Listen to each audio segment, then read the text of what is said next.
everyone. Welcome back from lunch. My name is Carl Bokvist. I'm an equity analyst at JBG, and today, at this Investor Days seminar, we have the pleasure of hosting Green Landscaping and CFO Carl Fredrik Meijer.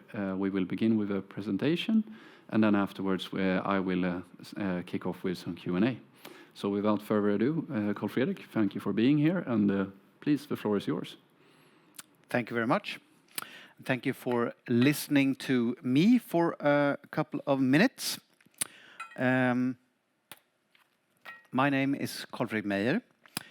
I've been doing this for a very long time, over 10 years in fact, which is quite a long tenure, and it's one of the success factors that I'm going to talk about today actually, that we've identified in our business.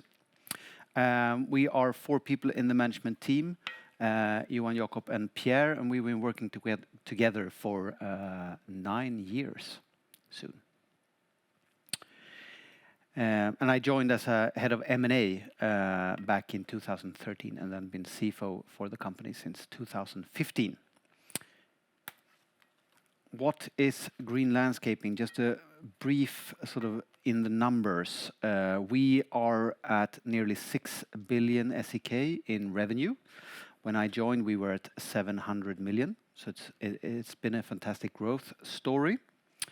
We have a healthy organic growth of 5% per year for the last 3 years.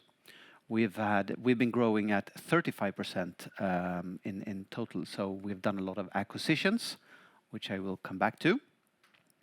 We have reached an EBITA margin of nearly 9%. Which is really good, I think, because the average in the industry is just below 5%. We have a capital structure or a debt to EBITDA of 2.5 times. There's been a lot of discussion about debt lately in the market. Myself consider between 2 to 3 times quite healthy, given the interest we pay and that my expectation of return on equity is quite a lot higher than what we pay in interest. And we have 8 billion in orders currently.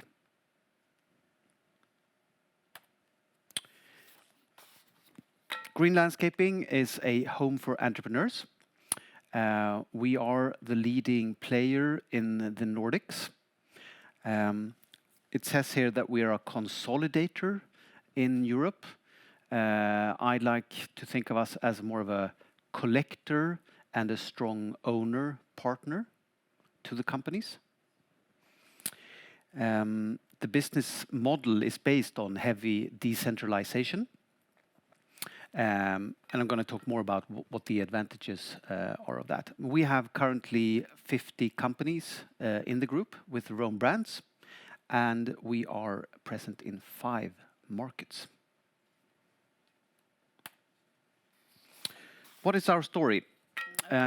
Many of the companies, the 50 companies, they have a history going back a long time. So one of the oldest one is a company called Taimisto Huutokoski. It was founded in 1952. Then somewhere around 2000, ISS, the facility company, started to buy companies and consolidate the market. And in 2009, 2010, FSN Capital bought that from ISS and bought 4 other companies and then launched the brand Green Landscaping. So that's when sort of the Green Landscaping journey began. For 5 years, focus was on growth and trying to find stability and profitability. It was tough. And in 2015, the current CEO, Johan, came on board. And we changed the strategy to a more decentralized strategy. We adopted lean methodologies. We reduced cost. We looked at the Danaher business system for those of who are familiar with that. And we improved the profitability quite a lot. We did the IPO in early 2018. And then we bought the biggest competitor in Sweden called Svensk Markservice. So from this phase, then we had improved the profitability a lot. we were at roughly 1 billion SEK in revenue, and Svensk Markservice was at 850 million. So it was a quite big bite to chew. And we spent then 2018 and 2019 on integrating Svensk Markservice. And out of that, and the old green landscaping, came 12, 13 new companies with their own brands.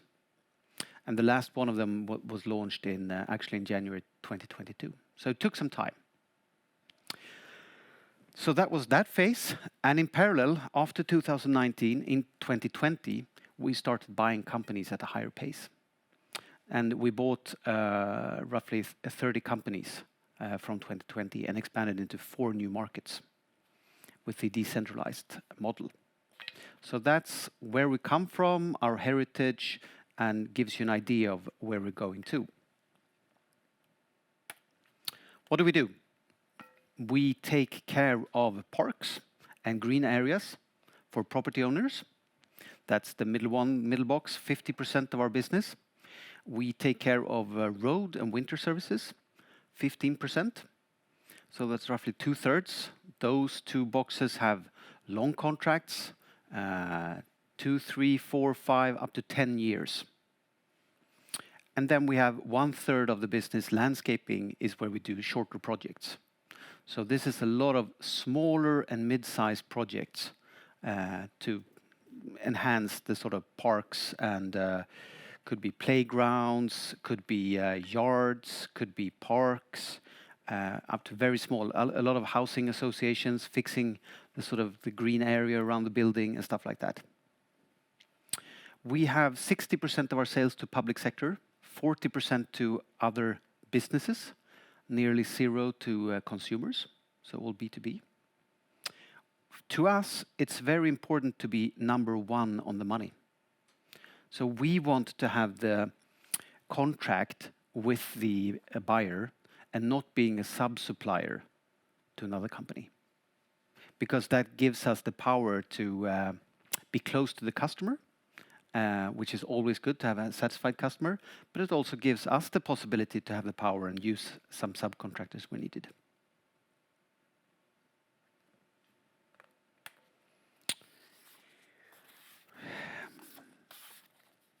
We are positioned in a big and robust market. The market today that we look at, where we're present, is 450 billion SEK, whereof Germany is 350 of those.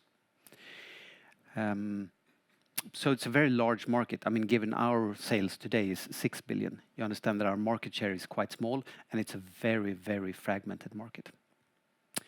Especially now, when we're looking upon Germany, it's very, very fragmented. I mean, we've been operating in Sweden for a long time. We have nearly 30 companies in Sweden. We bought around 15 companies in Norway. We have 4 companies in Finland. We have 1 in Lithuania. And as of this year, we have 2 companies in Germany. So it's the start for us, really, there. And it's not only Germany, it's also, we're looking at, of course, the DACH area, so Austria and Switzerland as well. Something about the market characteristics. It's recurring revenue. So customers are recurring and returning to us, and we have the multi-year contracts. It's the public sector. We like the split of having 60% to the public sector because it's a very stable customers and a very stable demand. What we do is truly taking care of our cities, which is considered infrastructure. So it's difficult for the customers to reduce spend to buy our services. So we like that mix, having 60-40. We have seen a robust growth of between 4% and 6% per year, supported by mega trends. So we see that we spend more on our cities. We want the cities to be greener. So this is why we have an above GDP growth in this market and expect it to continue going forward. There are other trends as well, like security. It's very important to have safe cities. I don't know if you think about it, if you see a schoolyard where my children are going, they have a lot of installations today, lighting and football field and play tools and stuff like that, that wasn't present when I went to school. So we are investing a lot in our outdoor areas. This is also one of the trends. And of course, we've seen that many people are moving to the cities. So the cities are also growing, which of course makes our market bigger. There's also some delayed maintenance, especially in the sewage area, that we see that there's a big it needs to be invested more in our infrastructure. And we think that will happen going forward. Resilient customer base. This is, of course, a hot topic today. How cyclical a company is. We've looked at, on the left-hand side, you will see the spend from municipalities on our type of services we do. It's been growing by 4%, like I said, and we've seen a dip in 2014, and we saw a dip in, or sort of a stagnation in 2018, where the market stopped to grow. And that's what we expect from our markets as well, that maybe we will see the growth slowing down, but we won't see a sharp decline in the demand. And another point is that what we do, we assess to be around 5% of the customer spend, roughly, in the outdoor areas, of their total budget. So it's a very small share of that. I'm sure, Carl, you will come back with some questions around this, I can expect. Let's see. Strong development. So we've been growing, like I said, from 700 million when I joined to nearly 6 billion. We've, during the last 3 years, we've seen a CAGR of 35%. We have had a steady growth in EBITDA. So we've been from low single digits and moved to now to nearly 9%.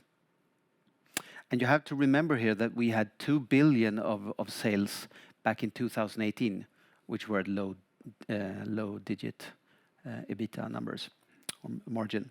And then we've acquired nearly 6 billion, sort of, what you say, small Ferrari type of companies with a margin of above 10%.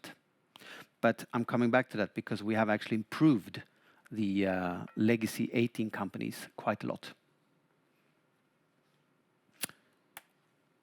A home for entrepreneurs.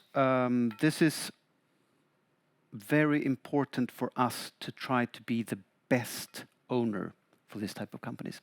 So there's a very important trust piece here when we talk to entrepreneurs that is potentially joining the group. It's important to allow them to continue to drive and make decisions in their companies. Because this is local business. You need to be very close to the customer.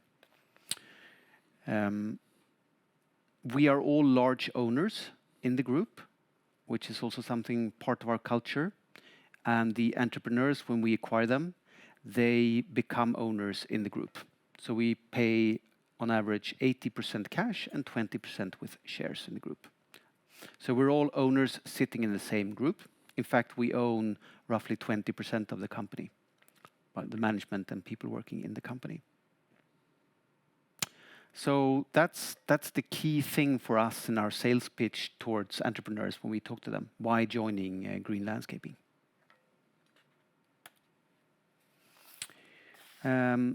As I mentioned, we bought we built many companies, and 40 companies since 2017, where most of them in the last years. So we started in 2020, really, by buying 7 companies then. That was our entry point into Norway as well. And then in 2021, we expanded into Finland, and we continued to buy companies in Norway and Sweden. And then 2022, we bought a company in Lithuania, so the first one in that market. And then this year, we bought 2 companies in Germany. South of Germany, I would say, Schmidt & Scalzo and Rheine. Yeah, gonna leave it at that. Number 1 in Europe. So we've been quite successful in the Nordics. We've had time to shape our model and see what works and what doesn't work as well. We have now just started to being present in the continent, Europe, and we expect that to continue going forward. Market is huge. There are many, many companies. We are extremely picky as well. I forgot to say that. We've turned down maybe 20 deals in the last quarter. So we get a lot of attention now and a lot of companies who wants to join us. And we say no to most of them.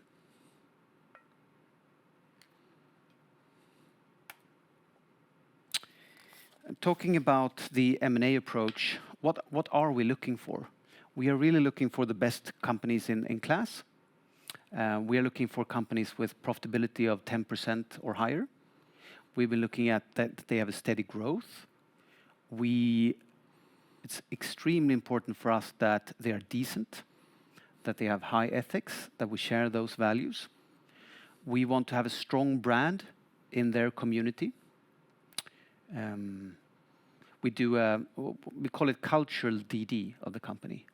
So we really spend time with people who know the company and spend time understanding the company. Will they fit into the group?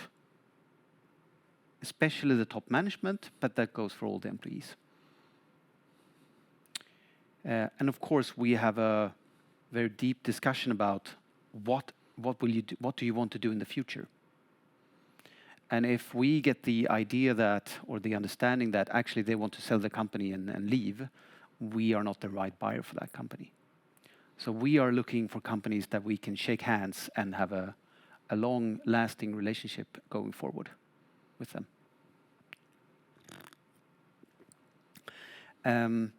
And of course, we need to be an attractive partner, if you look on the right-hand side of the picture, for these companies. And that's giving them a lot of authority to make decisions, being very decentralized, and create strong financial incentives. That's why I talked about that they become owners in the group as well.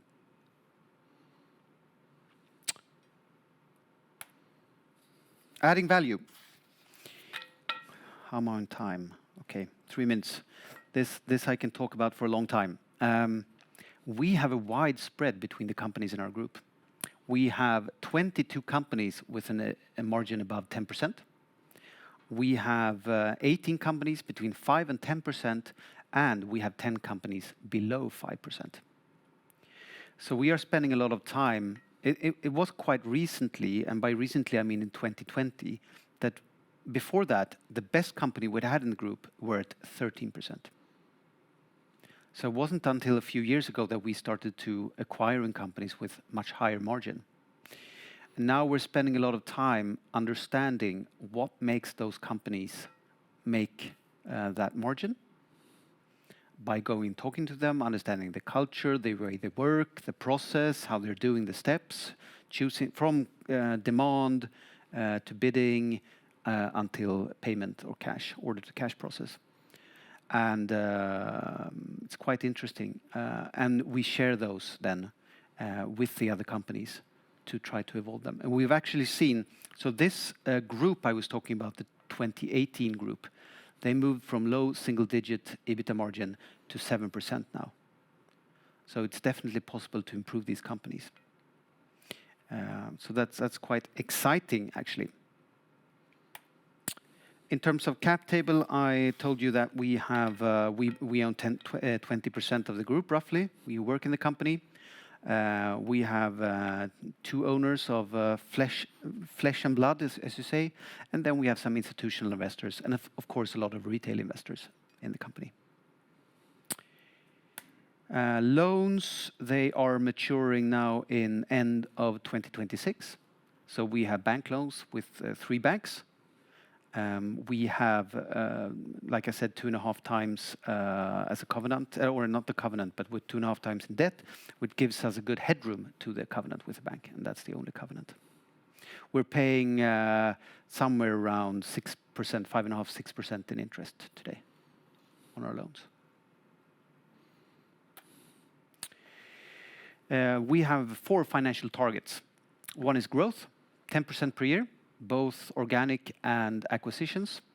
We've surpassed that quite a lot. Actually, we've been growing by 41% last year. We have a target of 8% EBITDA margin, and we are now at nearly 9%. We should not have a leverage above 2.5 times, and we're at 2.5 times. And we should make a dividend of 40% of net income, and we have not made a dividend. We have invested everything in growth so far. So to sum it up, it's a favorable market that we operate on. Low cyclicality, big exposure to public sector. It's large. We have a very small part of it, and it's fragmented. There are some mega trends driving the growth of the market that I talked about, urbanization and sustainability. We are the clear market leader today in both size and in profitability. We do have a model for value creation that we are sharpening all the time. We have a proven M&A track record of these 40 M&A deals that we've done. We have strong ESG activities looking at sustainability. And I want to talk about the EPS growth. So the EPS growth has been fantastic over the years, but it has stagnated this year, even though the growth in sales and profit has continued to increase. And that is due to the higher interest. But we now sort of climbed that mountain and are at what I think is a peak level in paying interest. So the EPS will continue to grow forward if we succeed in our plans. We own a lot of the company, and we are clearly aiming to be number one in Europe. Thank you. Thank you. Thank you, Carl Fredrik. So the first one, just going back a bit to over time, you've seen that the majority of your business stems from stable demand, so to say. And now you said, yeah, given where we are, it might slow down a bit. But first of all, I mean, what have you recently seen, given what we can read? And number two, if things turn a bit weaker, what are you doing, or what are your businesses doing to make sure they don't just pursue projects to get sales, that they actually focus on profitability? Yeah. The good thing about having these 50 companies is that as a portfolio, it's working really well for us. But we have seen some companies continuing to improve despite this market, this tougher market, both in sales and in profitability. We have seen many companies going sort of sideways, operating as they have before. And we have seen some companies decline in both sales and profitability. And well, that's to be expected all the time, I think. That's life. What I'm comfortable with is that we have these 50 really strong leaders in these companies who have the authority to act, and they are really good at listening with the ear to the ground and making sure that do we need do some things on the cost side? How can we improve the sort of relationship with the customers, or what we are offering? Do we need to find new customers or But many of the companies, they have so long-lasting relationship that if they are a bit thin on orders, or if they want more work, they can go to the customers and say that I actually have some capacity over. What work can we do now? And usually the customer, oh, well, I have some things I want to be done. So I'm very comfortable with that these 50 leaders are close to the ground and making sound decisions about how to operate if the market is tougher. What we saw last quarter was that around half of the companies in Sweden improved in profitability and made more money than Q3 last year. And we saw many of them being sort of at the same level. And then we had a few who declined. And unfortunately, it was some of the bigger ones that declined. You saw in Sweden, we had made less money in Q3 than we did last year. And then my final one is just on the acquisition side. This is a company that has grown both organically and through acquisitions. Yep. And how do you look at a company to determine that it has actually been resilient and that it actually has been able to deliver strong performance over a long period of time and not just 1 or 2 years of getting a good project? I mean, that is difficult, of course, and requires spending a lot of time with the company. And it's not uncommon to see, I mean, it's very rare for the companies to be at exactly the same level in both sales and profitability over a long time. Usually they develop quite a lot. And that's an important thing, because sometimes investors, they look at our companies and say that, well, oh, you bought this company, it was making 10% and now it's making 9%. What happened? And that has to do with this, that we look on the companies for the last 5-10 years back.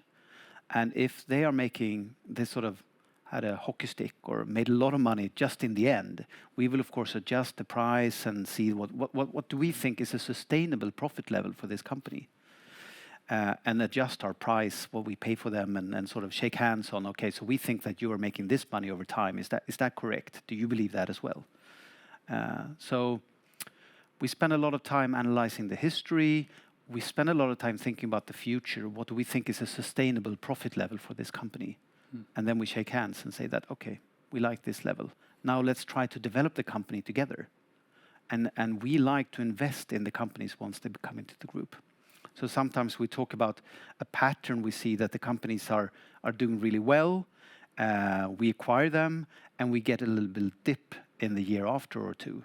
And then we've seen that they pick up again and sort of stabilize or return to their previous. And that could be that they have 4 teams today and they can't do more work than with the 4 teams. And then we agree that let's create a 5th team. But that costs money in the beginning before they have revenue and so on. So we like to invest in the companies, both in machines and in people. Understood. Thank you, Carl Fredrik. Thank you for coming. Thank you for listening. And that concludes this presentation.